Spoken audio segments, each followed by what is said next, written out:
Sa video na ito ay pag-uusapan na naman po natin ang tatlong maiinit na balita dito po sa mundo ng crypto na nagdulot ng ingay sa market. Kaya, ayan, ang una pong malaking kaganapan na nangyari ngayon ay ang Quebec community ay bumoto na targetin si Dogecoin matapos nilang matagumpay na atakihin si Monero gamit ang 51% attack. Pangalawa, ang Japan ay magbibigay daan sa kauna-unahang yen-backed stablecoin na tinatawag po na JPYC. At ang pangatlo, nagbigay po ng babala itong si Ginoong Mike Novogratz mula po sa Galaxy Digital na ang posibleng $1 million na presyo ni Bitcoin ay mangyayari sa taong 2026. Yan, at hindi daw ito magandang sinyales para sa ekonomiya. Ayan, yung tatlong malalaking kaganapan na ating pag-uusapan sa video na ito. Pero bago po tayo magpatuloy, ay pakibasa na lamang po muna ang disclaimer dito po sa ibaba ng ating screen. At simulan po natin sa ating pinakaunang balita. Ayan po, Quebec community votes to target Dogecoin after 51% attack on Monero. Ano nga ba ang ginawa ng Quebec community kay Monero at bakit po nila gustong targetin itong si Dogecoin? Ang Quebec ay isa pong AI-focused blockchain na responsable sa isang matagumpay na 51% attack kay Monero. Ang ibig sabihin ng 51% attack ay kapag ang isang grupo o network ay may control sa mahigit kalahati ng computational power ng isang blockchain. Kaya po nilang manipulahin ang transaction at magdulot ng seryosong banta sa security ng network. Sa kaso po ni Monero, ito ay isang privacy coin na matagal nang kilala dahil sa kanyang anonymous transactions. Ngayon, matapos po ang nangyari, nagkaroon ng botohan ang Quebec community kung sino ang susunod na kanilang tatargetin.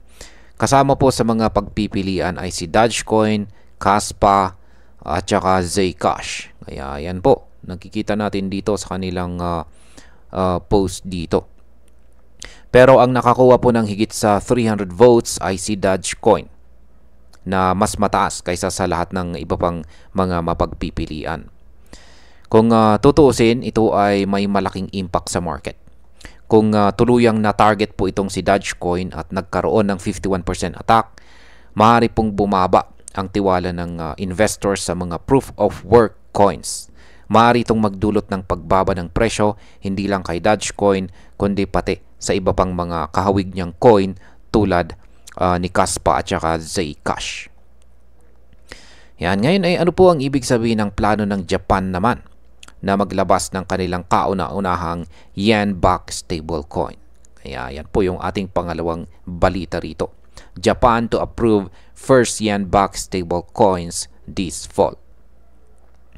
Ang Japan ay papasok na rin sa stablecoin market sa pamamagitan po ng kanilang Financial Services Agency. Ayon po sa report, ngayon pong paparating na fall ay inaasahang maaprubahan ang JPYC na magiging kauna-unahang yen-backed stablecoin ng bansa. Ang JPYC ay nakadesenyo para mapanatili ang value po ng 1 JPY or 1 Japanese yen is equal to 1 yen.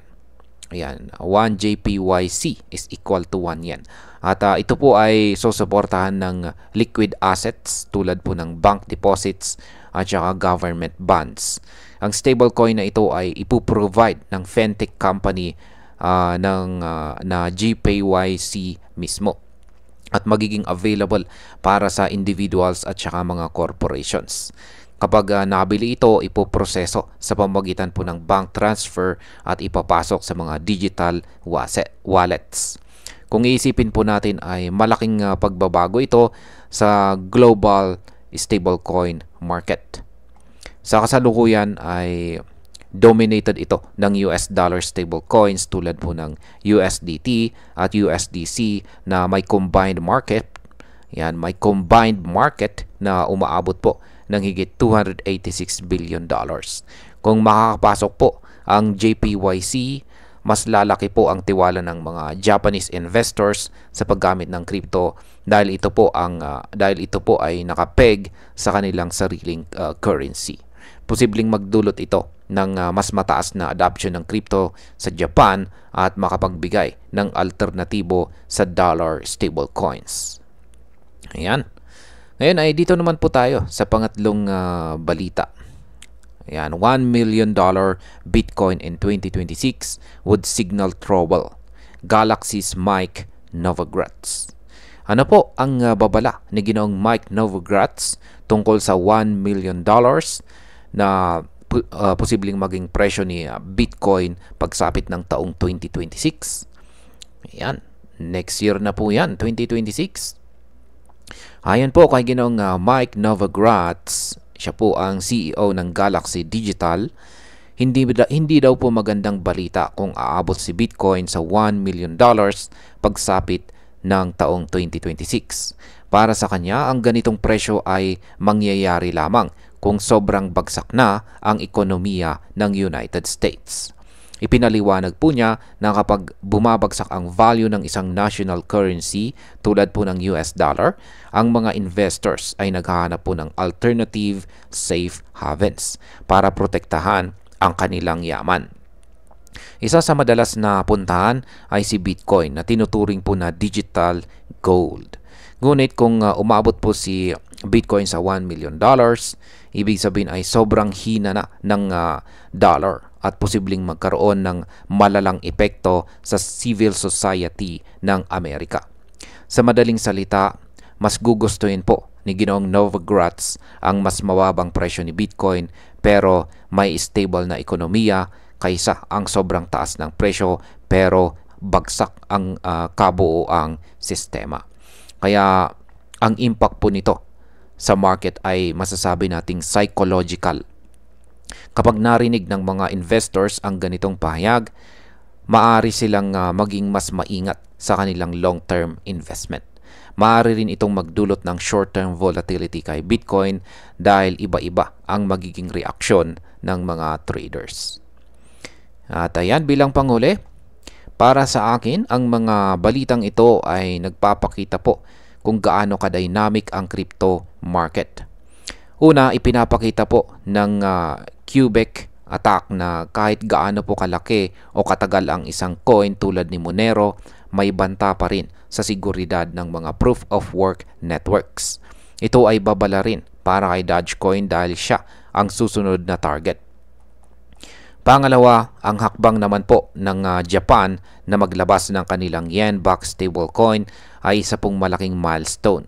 Posibleng makapagbigay ito ng mas malakas na kumpiyansa sa paggamit ng crypto dito po sa Asia at magpataas ng demand sa stablecoins na hindi lang nakadepende sa US dollar. At ang panghuli, ang pahayag po ni Ginoong Mike Novogratz ay isang paalala na hindi lang presyo ang mahalaga.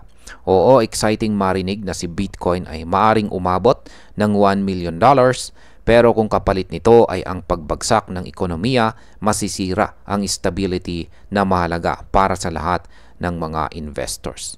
Kaya masasabi ko ang crypto market ay puno po ng opportunities, pero sabay na may dala po itong risk.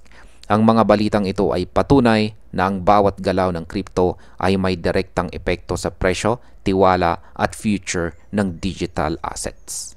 At ayan, hanggang dito na lamang po tayo sa video na ito mga ka-crypto. Marami pong salamat sa panonood. Ingat po tayo lagi at God bless po sa ating lahat.